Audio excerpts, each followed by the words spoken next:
একটি সম্ভ্রান্ত পরিবারের চাকরিওয়ালা ছেলে আমি। আমার এক ভাই আর বাবা মা, এই নিয়েই আমাদের পরিবার।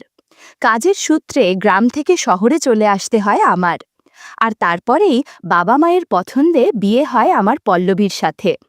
প্রথম দেখাতেই ওর প্রেমে পড়ে গেছিলাম আমি।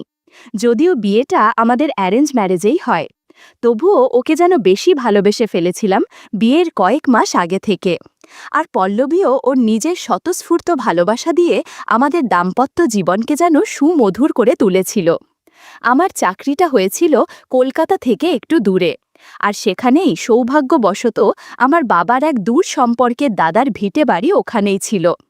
আমার ওই দূর সম্পর্কের কাকা বিয়ে করেননি। উনি বাংলাদেশেই বেশিরভাগ সময়টায় থাকেন, আর মাঝে মাঝে এই বাড়িতে বেড়াতে আসেন। বাংলাদেশে নাকি ওনার অনেক টাকার ব্যবসা। আমিও অনেক দেখেছি আমাদের বাড়িতে ওনাকে আসতে।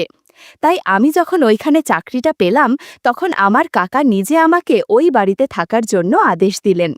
এতে আমারও অনেক সুবিধা হলো, কারণ কলকাতার বাজারে একটা ঘর যে কতটা দুর্লভ তা বলে বোঝাবার নয়। পল্লবীকে প্রথম বিয়ে করে যেদিন ওই বাড়িতে নিয়ে গেছিলাম, সেদিনও বাড়িটা দেখে খুশিতে আত্মহারা হয়ে গেছিল। বাড়িটি 2 তালা, নিচের দিকে 2টো রুম, একটা কিচেন ও অন্যটি গেস্ট রুম, আর বসার জন্য মাঝখানে প্রশস্ত জায়গা।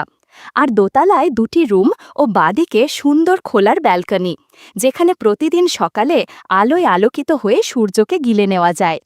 পল্লবী ও আমার বিয়ের প্রায় 7 মাসের মাথায় ওই দূর সম্পর্কের কাকা এলেন ভারতে। আমি নিজে গিয়ে কলকাতা এয়ারপোর্ট থেকে ওনাকে পিক করতে গেলাম। অনেক দিন বাদে দেখলেও ও কাকুকে চিনতে অসুবিধা হলো না আমার। আমার মতো হাইটের শরীর স্বাস্থ্য ফিট দেখে মনেই হয় না বয়স 55-র ওপরে।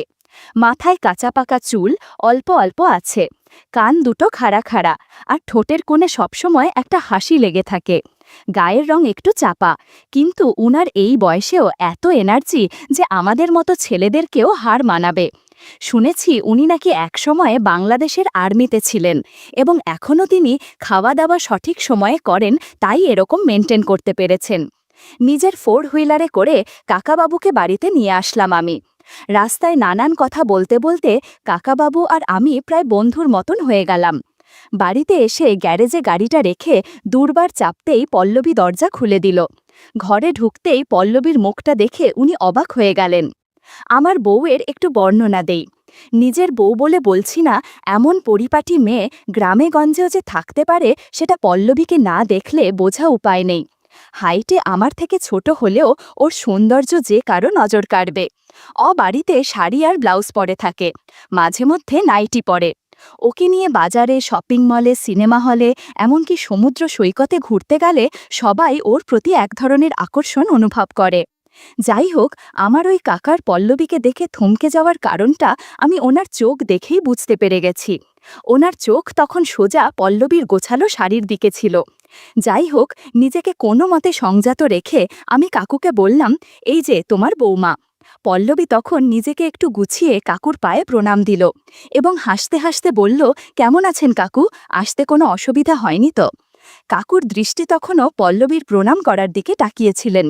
কোনো মতে সামলে নিয়ে তিনি বললেন, ভালো আছি বৌমা, তোমাকে দেখে আমার মনটা খুশিতে ভরে গেল।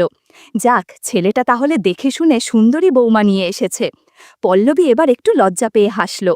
কাকু তখন বলল, বৌমাকে প্রথম দেখলাম, কিছু দেব না? বলতে বলতেই গলা থেকে মোটা একটা সোনার চেন বের করে পল্লবীর হাতে দিয়ে বলল, এটা পরে নাও গো মা, তোমার জন্য কিছু আনতে পারিনি তো, এই কদিন থাকবো তোমাদের বাড়ি, তখন তোমাকে কিছু বানিয়ে দেব।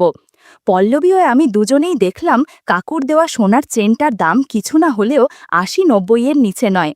মেয়েরা সোনা পেলে কত খুশি হয় সেটা আর বলে বোঝানো দরকার হয় না।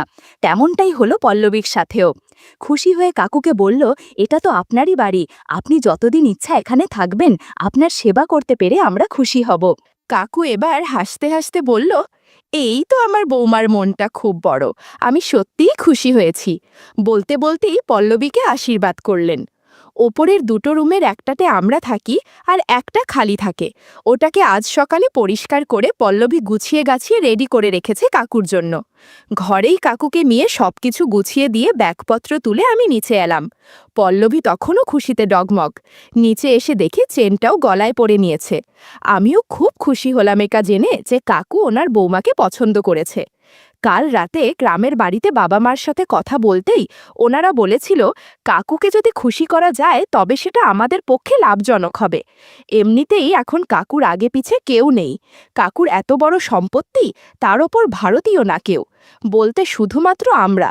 তাই এবার যদি আমরা ওনাকে খুশি করতে পারি তবে হয়তো এই কলকাতার বাজারে এই জমির সহ বাড়িটা আমাদের নামে লিখে দিতে পারে। আর সোনা দানা টাকা পয়সা তো রয়েছেই। এই কথাটাই কালকে আমার বাবা মা 5 থেকে 10 বার আমার আর পল্লবীর কানের ভিতর ঢুকিয়ে ঢুকিয়ে বলেছে। যে করেই হোক কাকুকে কোনো মতে পটিয়ে খুশি রাখতে হবে। রাতের খাবার খাওয়ার পর কাকু আমাকে ওনার ঘরে ডাকলেন। আমি যেতেই একটা প্রশ্ন করলেন, তোদের ঘরে কি কোনো কাজের লোক নেই?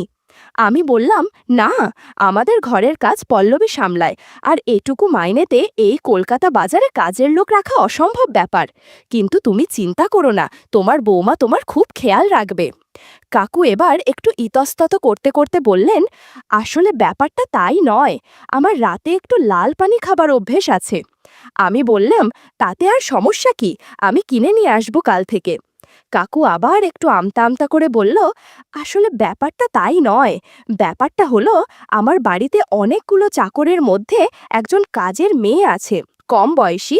ওই মেয়েটি আমাকে প্রতি রাতে লাল পানি বানিয়ে বানিয়ে দেয়। আমি এবার পড়লাম এক বড় ফ্যাসাদে। এই সময় কাজের লোক জোগাড় করা যে কত দুষ্কর সেটা শুধু কলকাতায় থাকা পাবলিকরাই জানে, আর তার ওপর কম বয়সী মেয়ে চাই।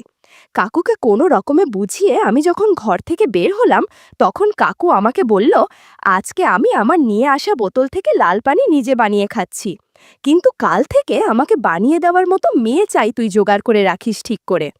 রাতে পল্লবীকে এই কথাটা বলতেই ও বলল, তোমার এই নিয়ে এত চিন্তা, আমি আছি কি করতে? তোমার খাওয়ার সময় আমি তোমাকে বানিয়ে দিই, এবার না হয় তোমার কাকুকেও বানিয়ে দেব।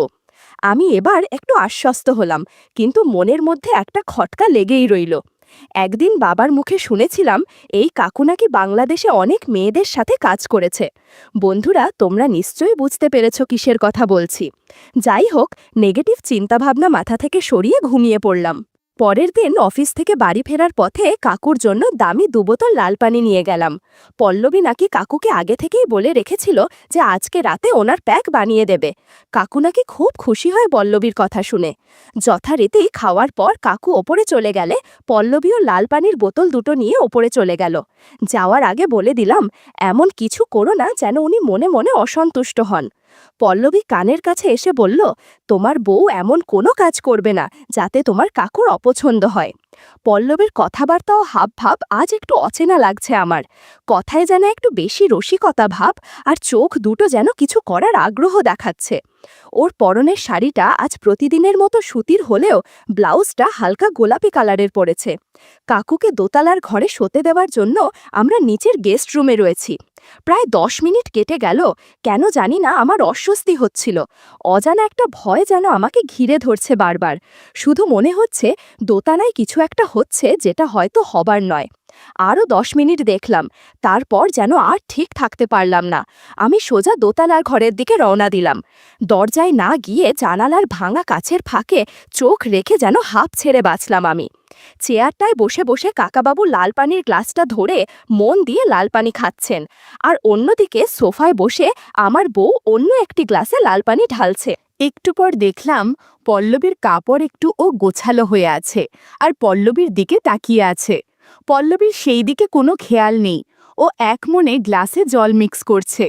আমি ভাবলাম যাই নিচে গিয়ে শুয়ে থাকি, কিন্তু ঠিক তখনই কাকাবাবু আমার বউকে বললেন, বৌমা, আজ তোমাকে যে মালাটা দিয়েছিলাম সেটা কি পরেছ? পল্লবী তখন উত্তর দিল, হ্যাঁ কাকাবাবু, এই তো গলায়, বলেই সোনার মালাটা কাকাবাবুকে দেখাতে লাগলো। কাকু তখন বলল, বৌমা, তোমাকে মালাটা সত্যি খুব মানিয়েছে, কিন্তু তোমার হাতটা খালি, এদিকে আসো তো, তোমাকে এই আংটিটা দিয়ে দিই। বলেই নিজের ডান হাতের আঙুলে থাকা সোনার আংটিটা খুলে হাতে নিল। পল্লবী তখন দৌড়ে গিয়ে কাকাবাবুর সামনে এসে দাঁড়ালো। কাকা তখন হাতে থাকা মোটা সোনার আংটিটাকে পল্লবীর আঙুলে ঢুকিয়ে দিয়ে বলল, বাহ বাহ, খুব সুন্দর মানিয়েছে তোমার হাতে। পল্লবী তখন সোনার আংটি পাওয়ার আনন্দে খুশিতে আত্মহারা হয়ে কাকাবাবুকে বলল, থ্যাংক ইউ সো মাচ। কাকাবাবু এবার একটু আবেগের বসেই বললেন, থ্যাংক ইউ বললে হবে না, এইভাবে আমার কাছে বসে লাল পানির প্যাক বানিয়ে দিতে হবে তোমাকে, পারবে তো বৌমা? মাথা নেড়ে সম্মতি জানিয়ে হাত বাড়িয়ে অন্য গ্লাসটি কাকাবাবুর হাতে দিয়ে বলল, ঠিক আছে, আমি এখানে বসছি। ওই প্যাকটা শেষ করে কাকা বললেন, তোমার কোমরের সাইজ কত? পল্লবী প্রতিউত্তরে বলল, কেন কোমরের সাইজ দিয়ে কি হবে শুনি? কাকাবাবু বললেন, ভাবছি কালকে তোমার জন্য একটা সোনার কোমর বন্ধনী বানিয়ে আনবো, কেমন হবে বলো তো? পল্লবী বলল, আমার কোমরের জন্য কোমর বন্ধনী আনবে? কাকু বলল, হ্যাঁ, কিন্তু সেই জন্য তো তোমার কোমরের মাপ জানতে হবে। আমার বউ তখন বলল, কিভাবে মাপবেন, ফিতে তো নেই আমার বাড়ি। উনি বললেন, সমস্যা নেই, এমনিতেই মাপা যাবে। মাপ নেওয়ার সময় পল্লবী একটু অস্বস্তিতে পড়ে গেল। বন্ধুরা, ইউটিউবের কড়া নিয়মের কারণে এসব ঘটনা সরাসরি বলা যাচ্ছে না। তোমরা কমেন্টে দেয়া লিংক থেকে আমার ওয়েবসাইট ভিজিট করো, সেখানে একদম মনের মতো গল্প দেয়া আছে, যেগুলো ইউটিউবে পাওয়া যায় না। আমি ঠিক করলাম ওদেরকে বিচতে দেওয়া যাবে না যে আমি ওদের দুজনকে দেখেছি, তাই আমি প্রথমে সিঁড়ি দিয়ে নিচে নেমে এলাম। তারপর আবার নিচ থেকে আমার বউ পল্লবীকে জোরে জোরে ডাকতে লাগলাম, পল্লবী, পল্লবী, কোথায় তুমি? তোমার কি হয়েছে কাজ? এটা বলতে বলতে সিঁড়িতে আওয়াজ করতে করতে ওদের ঘরে ঢুকে গেলাম। ঘরে ঢুকে পল্লবী নিজেকে গুছিয়ে কাকাবাবুর পাশে সোফায় বসে আছে। আমাকে দেখে একটা দোষমুখর ভাবে বলল, চলো, কাকাবাবুর খাওয়া হয়ে গেছে, উনি এখন ঘুমাবেন। কাকাবাবু আমার দিকে এবার একটু রাগাতো চোখে তাকিয়ে বলল, হ্যাঁ, আজ আমার খাওয়া হয়ে গেছে। আমি আর কিছু না বলে পল্লবীকে নিয়ে নিচের রুমে চলে আসলাম। ঘরে ঢুকতেই ও ওই ঘরে হওয়া প্রত্যেকটা ঘটনা পুঙ্খানুপুঙ্খভাবে আমাকে বলে দিল, কাকবাবু কি কি করেছে। আমি একদিকে আশ্বস্ত হলাম যে আর যাই হোক, বউ আমার একদম লয়াল। ও আমাকে ভয়ে ভয়ে কথাগুলো বলতে বলতে প্রায় কেঁদে দিচ্ছিল। আমি ওকে সান্ত্বনা দিয়ে বললাম, ঠিক আছে, আমি বুঝতে পেরেছি, তুমি যেটা করেছ সেটা আমার আর তোমার ভবিষ্যতের ভালোর জন্যই করেছ। পরদিন সকালবেলা আমি অফিস যাবার সময় কাকাবাবু এসে বলল, বৌমাকে বলিস তো আজ আমার পা দুটো একটু মালিশ করে দিতে হবে। বাংলাদেশে আমার ওই কাজের মেয়েটি এসব কাজ করে দেয়। বৌমার যদি অসুবিধা না হয় তবে আমাকে মালিশ করে দিতে বলিস তুই। আমি কাকাবাবুকে বললাম, এতে আর অসুবিধার কি আছে, তুমি নিশ্চিত থেকো, ও তোমাকে তেল মালিশ করে দেবে।